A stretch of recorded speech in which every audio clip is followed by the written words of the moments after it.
Doa kita semua terkabul. Pelaku salah langkah. Saking paniknya, mereka sudah keluar dari akal sehat. Mereka mendatangi dukun.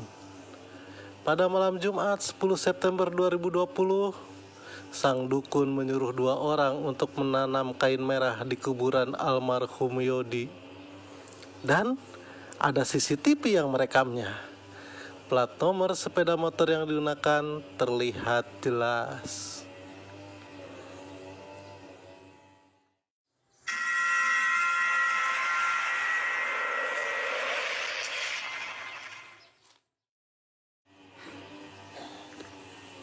Singkat cerita, motif kita sudah dapat.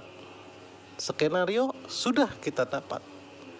Kemana perginya Yodi Prabowo setelah pada 7 Juli 2020 pukul 22.27 waktu Indonesia bagian Barat pergi meninggalkan kantor tempat yang dituju kita sudah tahu. TKP sebenarnya sudah kita dapat. Tempat badan Yodi disemayamkan setelah meninggal sudah tahu juga. Tempat para pelaku membersihkan diri dan membuang sarung tangan sudah tahu. Orang yang membawa motor Yodi parkir di Ulu Jami sudah tahu juga. Nama salah satu pelaku juga sudah tahu. Mengapa sampai saat ini belum ditangkap oleh bapak-bapak kepolisian? Dalam menangkap tersangka, kepolisian memperhatikan 3 aspek.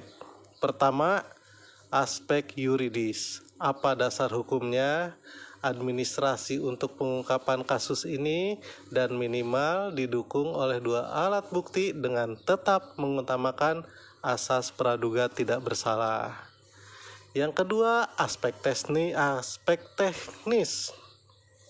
Bagaimana cara menangkap dan mengamankan tersangka, di mana akan diamankan, rute perjalanannya, dan lain-lain. Ditambah yang ketiga, kepolisian berpedoman juga kepada aspek etis. Tersangka jangan dianiaya, tetap mengutamakan kemanusiaan.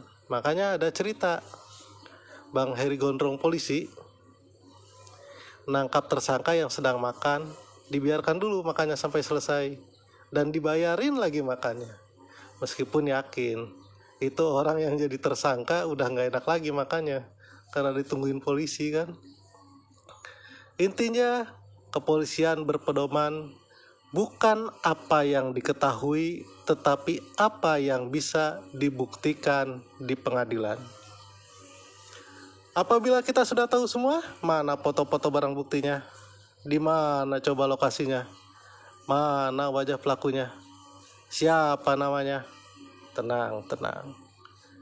Para pemirsa, ini bukan cerita fiksi di dunia maya yang semua gambar bisa ditayangkan dan ending ceritanya bisa kita buat sesuai keinginan. Pemirsa yang mengikuti kisah ini dari awal dan aktif mencari di media sosial yakin sudah tahu, minimal melihat sekilas salah satu wajah pelakunya. Apabila kita tayangkan semua, yang pertama kita bisa dituntut karena membocorkan penyidikan polisi, atau yang kedua kita bisa kena pasal dalam Undang-Undang ITE, perbuatan tidak menyenangkan atau pencemaran nama baik, atau minimal membuat kegaduhan. Satu yang pasti, kita semua sudah memahami bahwa Yodi Prabowo meninggal dunia bukan oleh dirinya sendiri. Bola panas sekarang kita serahkan ke pelaku. Mau tetap harap-harap cemas menanti ditangkap polisi atau menunggu kami? Ingat, kami bukan polisi yang punya pedoman dan prosedur. Kami bebas melakukan dengan cara kami sendiri. Kebayang gak ya kegaduhan, kehebohan yang timbul ketika kita tayangkan video pengakuan pelaku di channel ini sebelum kita serahkan orangnya ke polisi?